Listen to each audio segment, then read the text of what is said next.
प्यारे बच्चों, कैसे हो? आज हम करेंगे क्लास 4 की एसएसटी की बुक का chapter number 1 India and introduction. सबसे पहले question number 1, mark on the correct answer. इसके 3 पार्ट है। सबसे पहले पार्ट 1 करेंगे। Nowadays it is used to find out routes and places. आजकल रास्ते और जगहों को देखने के लिए किसका यूज़ किया जाता है? 4 ऑप्शन है, ए TV, B radio, C Google map या डी मैप। तो इसका सही आंसर होगा सी गूगल मैप। बच्चों, गूगल मैप आपने देखा होगा, आपके मम्मी पापा या आपके अंकल आंटी सभी यूज़ करते हैं फ़ोन में। आजकल रास्ते और जगह को देखने के लिए गूगल मैप का उपयोग ही सबसे ज़्यादा किया जाता है। जो गूगल मैप है वो जीपीएस और इंटरनेट की मदद से काम करता है और हमें सही टाइम में, मतलब असलियत में जानकारी देता है कि कौन सी जगह कहाँ पर है और वहाँ पहुँचने में हमें कितना टाइम लगेगा। आगे बढ़ते part number 2, a state in western direction of India, यानी कि इंडिया के वेस्ट में इनमें से कौन सा स्टेट है? तो चलिए एक बार इंडिया का मैप देख लेते हैं। 4 ऑप्शन है, जम्मू कश्मीर, राजस्थान, तमिलनाडु, उत्तर प्रदेश। तो देखिए जम्मू कश्मीर तो बिल्कुल नॉर्थ में है, राजस्थान हाँ वेस्ट में दिखाई दे रहा है, तमिलनाडु देखिए जो कि अपना साउथ में है, और उत्तर प्रदेश ये भी नॉर्थ में है। तो सही आंसर होगा बी राजस्थान। तो राजस्थान है वो इंडिया के वेस्ट में है और बाकी जो ऑप्शन है वो या तो नॉर्थ में या साउथ में है। चलिए अब बढ़ते पार्ट नंबर 3 की ओर। In most maps the direction is shown by the tip of an arrow.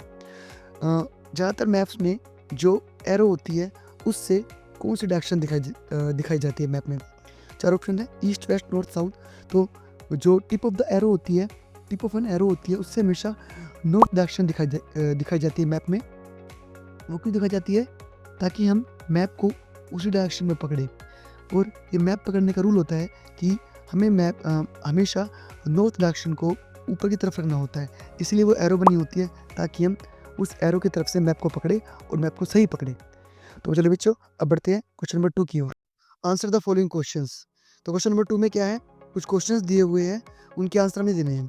सबसे पहले question number 1, how many types of maps are there. जो मैप होते हैं कितने तरह के होते हैं? तो बच्चों मैप 2 तरह के होते हैं, फिजिकल मैप और political map. There are 2 type of maps, physical map and political map. तो फिजिकल मैप कौन से होते हैं? बच्चों फिजिकल मैप में हम नेचुरल चीज़ें दिखाते हैं, जैसे माउंटेन्स, पहाड़, रिवर, नदियाँ और झीलें, लेक, समुद्र, ओशन, यानी कि जो भी चीज़ें प्रकृति ने बनाई है सिर्फ हम वही चीज़ें फिजिकल मैप में दिखाते हैं। और पॉलिटिकल मैप क्या होता है? पॉलिटिकल मैप में वो बाउंड्रीज दिखाई जाती है जो इंसान ने बनाई है। देखो ये एक फिजिकल मैप है, इसमें आपको सिर्फ माउंटेन्स, रिवर, लेक्स, ओशन ये सब दिखाई दे रहे होंगे। और अब देखो ये एक पॉलिटिकल मैप है, ये इंडिया का पॉलिटिकल मैप है, इसमें देखो आपको बाउंड्रीज दिखाई दे रखी होगी। सबसे पहले आपको इंडिया की बाउंड्रीज दिखाई दे रही है, और देखो यहाँ पर ये पंजाब की बाउंड्री हो गई, ये हरियाणा की बाउंड्री हो गई। तो अलग अलग स्टेट की बाउंड्री बनी हुई है, इसके बाद अलग अलग डिस्ट्रिक्ट की बाउंड्री बनी हुई है। तो पॉलिटिकल मैप और फिजिकल मैप में ये डिफरेंस होता है, सिर्फ फिजिकल मैप में नेचुरल चीज़ें दिखाई देती है और पॉलिटिकल मैप में हम देखते हैं सिर्फ और सिर्फ मैन मेड बाउंड्रीज। अब बढ़ते अगले क्वेश्चन की ओर। अगला क्वेश्चन है, how are directions shown on a map. तो इसका आंसर होगा मतलब क्वेश्चन पहले ये होगा कि जो डायरेक्शंस होती है वो मैप में कैसे दिखाई देती है। तो आंसर इसका, directions are shown on a map by using an arrow with N for north. तो बच्चों होता क्या है, मैप में हम एक एरो बना देते हैं, उस एरो के साथ कई बार एन भी लिखा होता है। वो एरो नॉर्थ डायरेक्शन के लिए होती है, और जब हमें नॉर्थ डायरेक्शन पता चल जाती है तो उसके बाद नॉर्थ के अपोजिट साउथ होती है, और नॉर्थ और साउथ पता चल जाने के बाद हम ईस्ट और वेस्ट का पता भी आसानी से लगा लेते हैं। अब बढ़ते अगले क्वेश्चन की ओर। What are the names of the islands located in Bay of Bengal. तो बच्चों सबसे पहले हम समझते हैं आइलैंड क्या होता है। बच्चों आइलैंड वो जगह होती है जो पानी के बिल्कुल बीचों बीच होती है, यानी कि बीच में वो जगह होती है और उसके चारों ओर पानी होता है, जिसको हिंदी में टापू भी कहते हैं, आपने सुना भी होगा। इस क्वेश्चन में पूछा है कि बे ऑफ बंगाल। अब बे ऑफ बंगाल क्या है बच्चों? बे ऑफ बंगाल एक बहुत बड़ी वाटर बॉडी, यानी कि बहुत ज़्यादा पानी है। जो बे ऑफ बंगाल है वो एक समुद्र का हिस्सा है, जिस समुद्र का नाम है इंडियन ओशन। तो देखो मैं आपको मैप दिखाता हूँ, और इस मैप में ये देखिए ये बे ऑफ बंगाल है, और बे ऑफ बंगाल में देखो यहाँ पर ये है अंडमान एंड निकोबार आइलैंड्स। तो इस क्वेश्चन का आंसर होगा अंडमान एंड निकोबार आइलैंड्स। अब बढ़ते क्वेश्चन नंबर 3 की ओर। What is shown in red colour in the map. तो बच्चों आपकी बुक के बारे में पूछ रहा है कि आपकी बुक में जो मैप बनाया गया है इंडिया का, उसमें रेड कलर से क्या दिखाया गया है? इसका आंसर होगा capital of India is shown by red colour. अब बच्चों बढ़ते अगले क्वेश्चन की ओर। What is the name of the capital of India. Bharat की राजधानी का नाम क्या है? तो इसका आंसर होगा the capital of India is new Delhi. Bharat की राजधानी नई दिल्ली है। तो बच्चों कैपिटल या राजधानी वो जगह होती है जहाँ से पूरे देश को संभाला जाता है, पूरे देश का राजकाज चलता है, और ये ही पूरे देश का सेंटर हो, यहाँ पर प्रेसिडेंट रहते हैं, प्राइम मिनिस्टर रहते हैं, और यहीं पर पार्लियामेंट भी है जहाँ से पूरे देश के लिए अलग अलग कानून बनाए जाते हैं। अब बढ़ते हैं अगले क्वेश्चन की ओर। Why is India called the country of unity in diversity? तो इसका बच्चों आंसर होगा India is called the country of unity in diversity because people of different religions, languages, cultures and traditions live together peacefully and respect each others differences. बच्चों इसका मतलब ये है कि भारत की एकता में ही शक्ति है। भारत में अलग अलग धर्म जैसे हिंदू, मुस्लिम, सिख, ईसाई, बौद्ध के लोग रहते हैं, अलग अलग भाषा वाले लोग रहते हैं, अलग अलग कल्चर वाले लोग रहते हैं। पंजाब का अलग कल्चर है, केरल का अलग कल्चर है, असम का अलग कल्चर है, कहीं पे लोग कैसा खाना खाते हैं, कहीं का कैसा पहनावा है, कहीं का कैसा पहनावा है। लेकिन इतनी सारी विभिन्नताएं होने के बाद भी, इतने सारे डिफरेंसेस होने के बाद भी इंडिया के लोग आपस में प्यार से रहते हैं। इसीलिए इंडिया को कहा जाता है यूनिटी इन डाइवर्सिटी। तो चलिए बच्चों बढ़ते क्वेश्चन नंबर 3 की ओर। Fill in the blanks. इन क्वेश्चन में आपको फिल इन द ब्लैंक भरने हैं। क्वेश्चन नंबर 1 है there are total states in India. India में टोटल कितने स्टेट है? तो बच्चों पहले इंडिया में 29 स्टेट्स हुआ करते थे। उसके बाद जम्मू कश्मीर को स्टेट से हटा दिया गया था और जम्मू कश्मीर को 2 भागों में बांट दिया गया था, जम्मू कश्मीर और लद्दाख। 2 अलग अलग यूनियन टेरिटरीज बना दी गई थी। तो इंडिया में टोटल 28 स्टेट्स है और 8 यूनियन टेरिटरीज है। तो इसमें जो आंसर आएगा वो आएगा 28। क्वेश्चन नंबर 2 है इसमें अब the longest river of India is. India की सबसे लंबी नदी कौन सी है? तो इसमें आंसर आएगा गंगा। गंगा ही इंडिया की सबसे लंबी रिवर है। Question number 3 heights are shown in colour on the map. तो इस क्वेश्चन में पूछ रहा है कि जो अगर कोई जगह ऊंचाई पर है तो उसको हम मैप में कैसे दिखाते हैं। बच्चों मैप में जो जगह जितनी ऊंचाई पर होती है उसका कलर उतना ही गहरा ब्राउन कलर का होता चला जाता है। तो इसलिए इस क्वेश्चन का आंसर आएगा ब्राउन। क्वेश्चन नंबर 4 है इसके अंदर Himalaya mountains range is in the direction of India. तो जो हिमालय पर्वत है वो इंडिया की किस डायरेक्शन में है? तो ये देखो इंडिया का फिजिकल मैप है। यहाँ पर आपको ये ऊंचे ऊंचे पहाड़ दिखाई दे रहे होंगे, ये ही हिमालय माउंटेन्स है। और देखने से पता चल रहा है कि ये हिमालय माउंटेन, हिमालय पर्वत इंडिया के नॉर्थ में है। तो इसका आंसर आएगा नॉर्थ डायरेक्शन। अब है question number 5 language is mainly spoken in Tamil Nadu. Tamil Nadu में कौन सी लैंग्वेज बोली जाती है? तो इसका आंसर आएगा तमिल। तमिलनाडु में तमिल लैंग्वेज बोली जाती है। इसमें question number 6 on the basis of area India comes at number in the world. अगर हम एरिया के बेस पे देखें, जगह के बेस पे देखें कि किस कंट्री के पास कितनी ज़्यादा जगह है, तो अगर इस हिसाब से देखें तो इंडिया कौन से नंबर पे आएगा? इंडिया आएगा 7 पोजीशन पे। चलिए बच्चों अब बढ़ते क्वेश्चन नंबर 4 की ओर। Match the following. लेफ्ट में लिखा है Punjab, Lakshadweep, union territories, Marathi, Thar desert, और राइट में लिखा है Rajasthan, 8, Arabian sea, Punjabi, Maharashtra. Left के ऑप्शंस को राइट के ऑप्शन से मैच करना है। सबसे पहले लिखा है पंजाब। तो बच्चों पंजाब हमारे देश का स्टेट है। हमारा देश अलग अलग स्टेट्स में बटा हुआ है, पंजाब, राजस्थान, गुजरात, हरियाणा। तो ऐसे पंजाब एक स्टेट है और पंजाब को मैच किया जाएगा पंजाबी से, क्योंकि पंजाब में जो लैंग्वेज बोली जाती है, जो भाषा बोली जाती है वो पंजाबी है। नेक्स्ट है लक्षद्वीप। अब बच्चों लक्षद्वीप भी आइलैंड्स है, छोटे छोटे टापुओं का समूह है। जैसे अंडमान और निकोबार आइलैंड्स मैंने आपको समझाए थे, सेम ऐसी लक्षद्वीप भी है। देखो ये मैप है इंडिया का और देखो यहाँ पर ये आपको लक्षद्वीप दिखाई दे रहा होगा और ये लक्षद्वीप किसके अंदर है? लक्षद्वीप अरेबियन सी के अंदर है। तो इसलिए लक्षद्वीप को मैच किया जाएगा अरेबियन सी से। फिर नेक्स्ट है यूनियन टेरिटरीज। तो बच्चों यूनियन टेरिटरीज क्या होता है?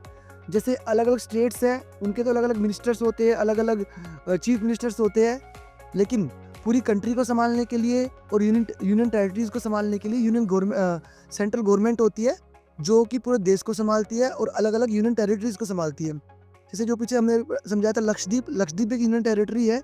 इसी तरीके से इंडिया के अंदर टोटल 8 यूनियन टेरिटरीज है, इसलिए यूनियन टेरिटरीज को मैच किया जाएगा 8 से। नेक्स्ट है मराठी। तो बच्चों मराठी एक लैंग्वेज है और मराठी जहाँ पे बोली जाती है वो स्टेट है महाराष्ट्र, तो मराठी को महाराष्ट्र से मैच किया जाएगा। नेक्स्ट है थार डेजर्ट। तो बच्चों थार डेजर्ट जो है एक बहुत बड़ा रेगिस्तान है, हमारे देश का सबसे बड़ा रेगिस्तान है, सबसे बड़ा डेजर्ट है, जो कि किस स्टेट में है? जो कि राजस्थान स्टेट में है। इसलिए थार डेजर्ट को मैच किया जाएगा राजस्थान से। चलो बच्चों आगे बढ़ते हैं क्वेश्चन नंबर 5 की ओर। If you live in Delhi and want to go to a state adjacent to Delhi for a 2 days holiday, what options will you have. इसका मतलब ये है कि बच्चों अगर आप दिल्ली में रहते हो और दिल्ली के आसपास किसी स्टेट में किसी राज्य में जाना चाहते हो 2 दिन की छुट्टियां मनाने के लिए, तो आपके पास कौन कौन से ऑप्शंस हैं। तो बच्चों इसके आंसर के लिए हमें देखना पड़ेगा इंडिया का मैप। ये देखो, ये इंडिया का मैप है। इसमें आपको बीच में यहाँ पे दिल्ली दिखाई दे रही होगी, लिखा है दिल्ली, न्यू दिल्ली। कि दिल्ली के आसपास सबसे आसपास जो 2 स्टेट है, देखो यहाँ पे हरियाणा है और ये उत्तर प्रदेश यानी कि यूपी है। और आसपास के स्टेट, राजस्थान भी दिल्ली से पास पड़ता है, ऊपर उत्तराखंड भी पास में है, हिमाचल प्रदेश और पंजाब भी पास में ही पड़ते हैं। अगर 2 दिन की छुट्टियां मनाने जाना चाहते हो तो ये ऑप्शंस आपके पास है। तो इनमें से हम आंसर में 2 बेस्ट जो लिख सकते हैं या 3 बेस्ट जो लिख सकते हैं वो हो सकता है हरियाणा, उत्तर प्रदेश और राजस्थान। अब बढ़ते बच्चों क्वेश्चन नंबर 6 की ओर। If people of all religions live together in your locality and respect all religions, then people of which religions live in your locality. तो बच्चों इस क्वेश्चन का मतलब ये है कि आप जिस मोहल्ले में रहते हो, अगर उस मोहल्ले में सभी धर्मों के लोग रहते हैं और वो लोग आपस में एक दूसरे के धर्मों का सम्मान करते हैं, तो आपके मोहल्ले में कौन कौन से धर्म के लोग रहते हैं। तो बच्चों इसका आंसर होगा people of different religions like Hindu, Muslim, Sikh, Christians, Bauddh, Jain, Parsi live in my locality. तो इसका आंसर में हम जो रिलीजन लिख सकते हैं वो है Hindu, Muslim, Sikh and Christians. तो क्योंकि यही वो रिलीजन है जो इंडिया में सबसे ज़्यादा संख्या में पाए जाते हैं। इसके बाद जैन भी और बौद्ध और पारसी भी इंडिया में रहते हैं। प्यारे बच्चों अब बढ़ते अगले क्वेश्चन की ओर। Question number 7, write the names of languages spoken in the following states. तो बच्चों 4 स्टेट्स के नाम दिए गए हैं, कर्नाटका, बिहार, केरला और वेस्ट बंगाल। आपको बताना है कि इन स्टेट्स में कौन सी लैंग्वेज बोली जाती है। इंडिया में कई सारे स्टेट्स हैं और अलग अलग स्टेट्स में मोस्टली अलग अलग लैंग्वेजेस ही बोली जाती है। तो सबसे पहला स्टेट है कर्नाटका। तो बच्चों कर्नाटका में जो लैंग्वेज बोली जाती है उसका नाम है कन्नड़ा। अगला है बिहार। तो बच्चों बिहार में जो लैंग्वेज बोली जाती है उस लैंग्वेज का नाम है भोजपुरी। नेक्स्ट है केरला। तो बच्चों केरला में जो लैंग्वेज बोली जाती है उस लैंग्वेज का नाम है मलयालम। नेक्स्ट है वेस्ट बंगाल। तो बच्चों वेस्ट बंगाल में जो लैंग्वेज बोली जाती है उस लैंग्वेज का नाम है बंगाली। प्यारे बच्चों अब आगे बढ़ते हैं क्वेश्चन नंबर 8 की तरफ। क्वेश्चन नंबर 8 है show the following on the map of India. तो बच्चों देखो आपको इंडिया का मैप दिखाई दे रहा होगा और इंडिया के मैप पे आपको नीचे जो ये 1 2 3 4 5 6 जगहों के नाम लिखे हैं ये दिखाने हैं। सबसे पहली जगह है बिहार। तो बच्चों बिहार इंडिया के नॉर्थ में है। तो देखो यहाँ पर ये बिहार है। आपको उस तरह से दिखाना है, यहाँ पर एक एरो लगाना है उस जगह पर और फिर उस जगह का नाम लिखना है एरो के बाद। तो ये जगह हो जाएगी बिहार। तो यहाँ पे बिहार है। नेक्स्ट है मुंबई। तो बच्चों देखो आपको यहाँ पर एक बहुत छोटा सा डॉट दिखाई दे रहा होगा। और जो मुंबई है, मुंबई हमारे देश के एक स्टेट महाराष्ट्र की कैपिटल है, राजधानी है। तो मुंबई महाराष्ट्र में, और महाराष्ट्र में भी कहाँ पर है, बिल्कुल समुद्र के किनारे। देखो यहाँ पर छोटा सा डॉट दिखाई दे रहा है आपको, ये मुंबई है। तो ये हो गई मुंबई। नेक्स्ट है सुंदरबन डेल्टा। तो बच्चों डेल्टा क्या होते हैं? डेल्टा वो जगह होती है जहाँ पर नदियाँ समुद्र में गिरने से पहले फैल जाती है। अलग अलग छोटी छोटी धाराओं में नदियाँ बढ़ जाती है, उसको डेल्टा कहते हैं। तो सुंदरबन डेल्टा है वो भारत के पश्चिम बंगाल, वेस्ट बंगाल राज्य में। और देखो यहाँ पर ये आपको दिखाई दे रहा होगा, ये यहाँ पर ये सुंदरबन डेल्टा है। तो इसको ऐसे लिखेंगे यहाँ पर सुंदरबन डेल्टा। नेक्स्ट है अंडमान एंड निकोबार आइलैंड्स। तो ये मैंने आपको पिछले क्वेश्चंस में भी समझाया था कि अंडमान निकोबार आइलैंड्स छोटे छोटे द्वीप समूह है, छोटे छोटे टापू बने हुए हैं। तो यहाँ पर इस समुद्र के बीच में देखो ये रहा, ये अंडमान एंड निकोबार आइलैंड्स है। फिर नेक्स्ट है दिल्ली। तो दिल्ली सब बच्चों को पता है इंडिया की कैपिटल है, बीचों बीच है। ये देखो यहाँ पर ये हरियाणा और यूपी के बीच में यहाँ पर ये दिल्ली है। तो ये हो गई दिल्ली। नेक्स्ट है गुजरात। तो गुजरात भी बच्चों एक इंडिया का स्टेट एक राज्य है, बिल्कुल पश्चिम में है गुजरात, बिल्कुल वेस्ट में है। तो यहाँ पर ये हो गया गुजरात।